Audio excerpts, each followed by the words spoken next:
Queensland scrum looking to stay square. McDermott dummies. McDermott already has one. Oh, make it two for Tate McDermott. Here we go. Big thing that that everyone's noticed about the 2024 Super Rugby Pacific season is, well, the massive improvement of the Australian Super Rugby sides. Look, they have definitely improved. When I mean, yes, the New Zealand sides have declined, but you have to give credit to the Australians who have definitely improved. Certainly from where they were in the last couple of seasons, and it's evident on the field that there's a lot of young talent that is emerging. That could, I know Australian rugby has always managed to produce, lots of talented players who've just had shown so much promise, but have just, whether through bad coaching, bad decisions, injuries, have just not quite panned out. But I like to think perhaps this time this isn't a false dawn, and I think particularly when you've got a World Cup coming up in about 3 years in Australia, and you've got the likes of Phil Waugh, leading Rugby Australia, and you've got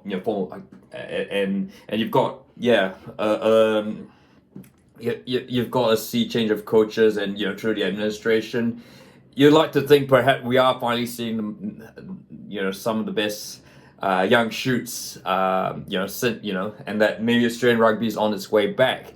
And look, okay, while yes, you still have New Zealand sides in the top two, Hurricanes, the Blues, Chiefs occupying the top four, Brumbies top, but the Reds, the Reds, you've got the Reds, Rebels also in contention. I'm not sure what's happened to the Waratahs, and the Force were always kind of expected to be sort of towards the bottom, but then again, no one expected the Crusaders to be there. So it's all in all, there's certainly a lot of promising young talent emerging across Australia.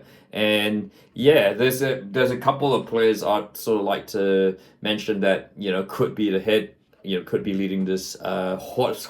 I guess New Zealand rugby fans have, while we love to beat Australia, I think there's a cry for some opposition, just across from the Tasman, because right now it feels like the All Blacks are a little bit isolated, and certainly that's been to the detriment of Super Rugby. In fact, the fact is the Pacific Island, like Fiji, was probably offering more competition than Australia, which it just showed you how dire the situation was with. Dragged down by Neville, and now they set up this powerful Brumbies rolling maul. Pollard fighting for it in the middle. The Brumbies fighting for it. They rev the engine, but it's brought down. Lonergan sends it wide, try in the corner. Lolosio. So Brumbies obviously will be offering a bulk of the Wallabies team to be named by Jo Schmidt come the internationals in July. They've by and large they've always offered them. One particular player for the Brumbies who certainly caught everyone's attention is, of course, former Rugby League Manly Sea Eagles player Tom Wright, who has been probably one of the best fullbacks in Super Rugby this season. He's certainly one that was already well known with the Wallabies, having been capped by them since 2020.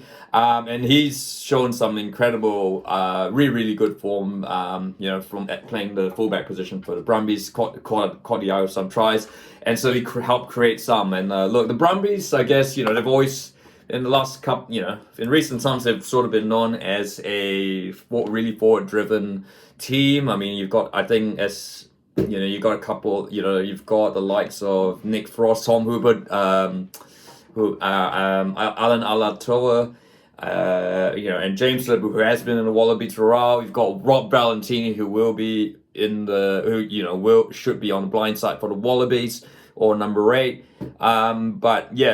In this season, I think particularly, they seem to have really decided to give the ball a bit more air and throw it around the backs.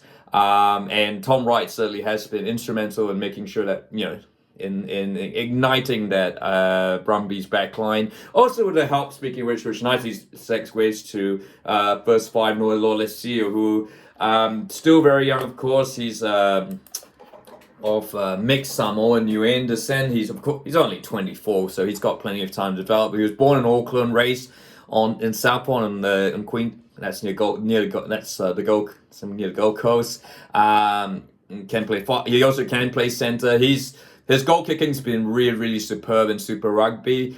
But more than that, just being able to playmaking abilities. I think he probably is going to be the number one first five for the Wallabies. I think it's going to be a bit tight, which is not a nice segue, of course. I mean, there's been, whether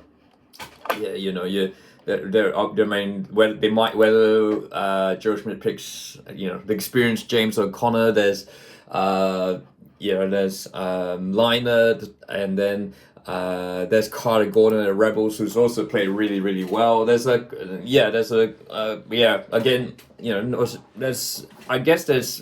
there's been more talented first fives coming through for the first time in the Wallabies in a long time, because I think that's sort of been an Achilles heel. They've tried to convert centres into first fives. They've stuck with pick Quake Cooper again. But I think for the first time you feel like, with Noah, certainly like Noah Lolesio, maybe Carter Gordon, depending on how it goes and training, you have a viable first five who can certainly lead the back line for the Wallabies. But I think the two players I'd certainly think will almost feature and are the Reds' loose forward duo, or Harry Wilson at number 8, who's been absolutely barnstorming at the back of the Brumbies liner or the scrum, and his partner Fraser McWright, who I think they really caught the eye.